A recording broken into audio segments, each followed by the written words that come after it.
Welcome back to another video sponsored. Alright, welcome back to another video. This is Team Out of the Tank, Doug speaking today, and we have our 5 standard cards to get from new Capenna. We will be bringing a Pioneer list in a couple of days, hopefully before tomorrow. Tomorrow is technically the official release of the Mtga Arena Capenna, so before you start crafting your cards, just remember that we have some thoughts to put in. We have some honorable mentions. Hold on. Okay. Honorable mentions before we start. Tenacious Underdog. He's a 2-drop, 3/2. You may cast Tenacious Underdog from your graveyard using its Blitz cost, which is 2 colorless. Swamp in a Swamp, pay 2 life. If you cast this spell for its Blitz cost, you gain haste, and when this creature dies, draw a card. Sacrifice it at the beginning of the next end step. One thing I don't like about this is that, yes, he's a 2-drop, 3/2. Dies easily to a lot of removal in the format.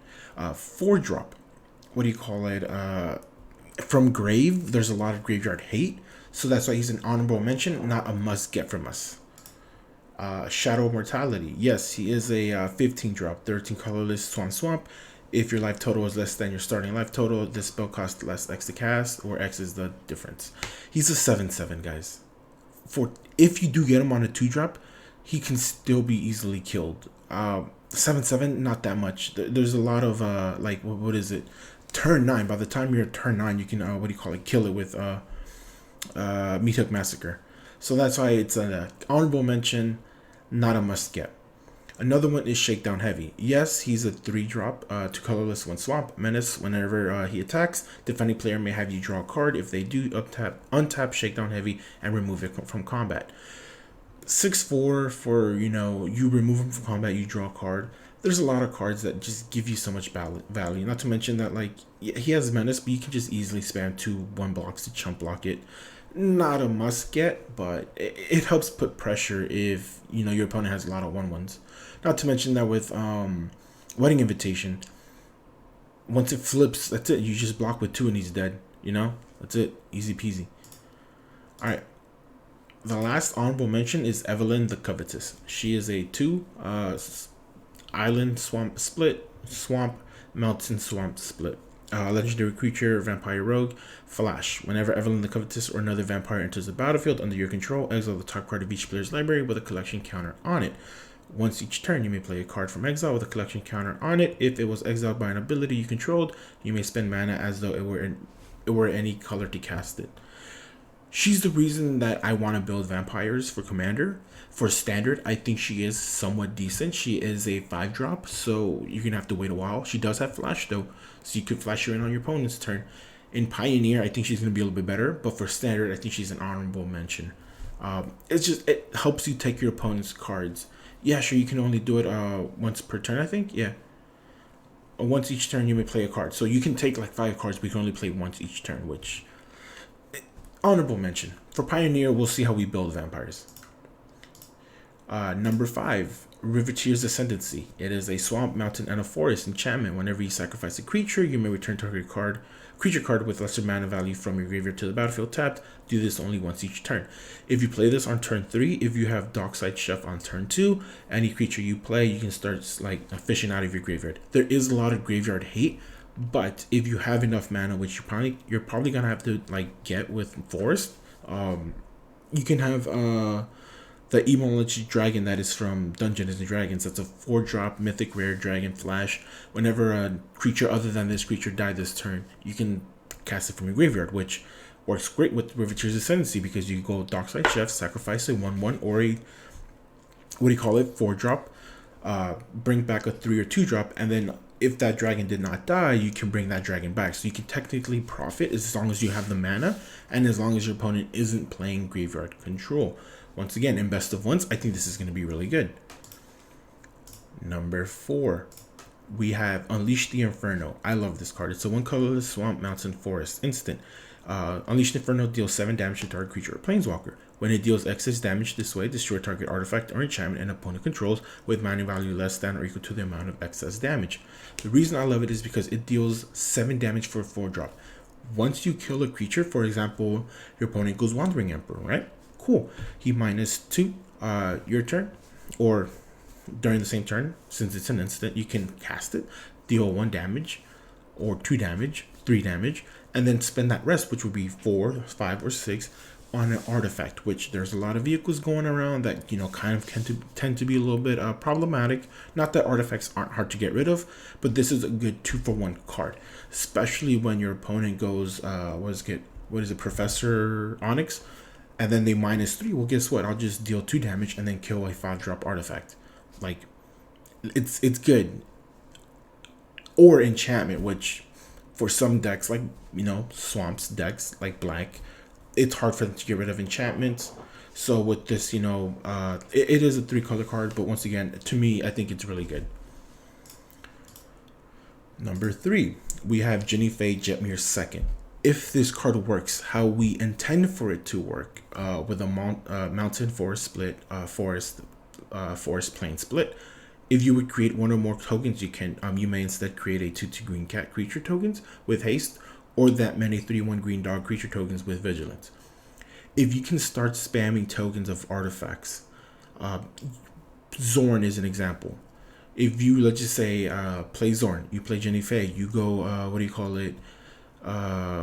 Deadly Dispute, you create 2 tokens. Do you create 2/2 green cat tokens, or do you create 2 3/1 green dog creature tokens? I think it does work that way, and I think you can profit off. Like, even on your turn, you can go 2/2 cats, right? Attack with them. On your opponent's turn, go 3/1 vigilance. Now you have 2 3/1 dogs ready to attack next turn. I think she's really good, not to mention her stats for a 3-drop with a 3/3 with, like, if you copy a token, which isn't that hard in standard, you just create more tokens. I think it's good. Instead of creating 1/1, you get a 2/2 green cat or a 3/1 like dog. You're already upping the stats of your tokens coming in. Whoa. Number 2, Rafine, Scheming Seer. He's a plains, island, and a swamp legendary creature, Sphinx Demon, flying, ward 1. Just right off the bat, he's a 1/4 3-drop with flying and a ward. Already good. Whenever you attack, target attacking creature connives X, where X is the number of attacking creatures. So, thing about it is that even if he's attacking, you you draw 1 card, then discard a card, then you put a +1/+1 counter on him. If you have a hand full of lands, it is kind of unfortunate, but in Esper colors, Disturb has a lot of synergy right now, especially with white-blue control, enchantment. Like, it is just so good. Ward 1, so if you're trying to kill it, which is a 3-drop, you're going to probably end up killing, spending 4 or 5 mana on it.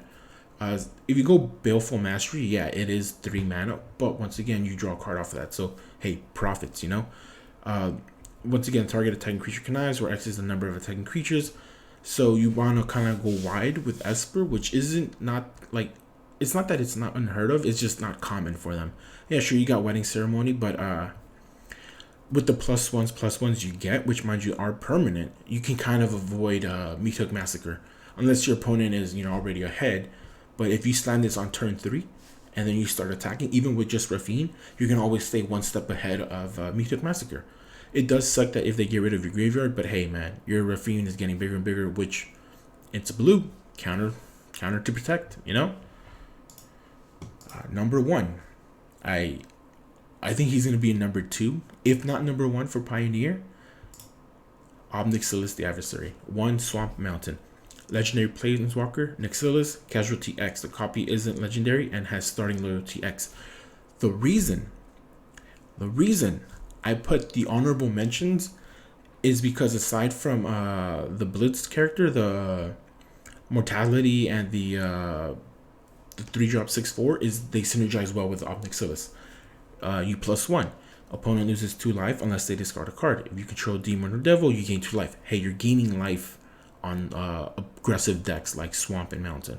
So if your opponent, like, you're going up against a mirror match, you're gaining that life. If they do discard a card, perfect, you're controlling their hand. If they don't, they lose 2 life, which good. You want to hit 0, you know.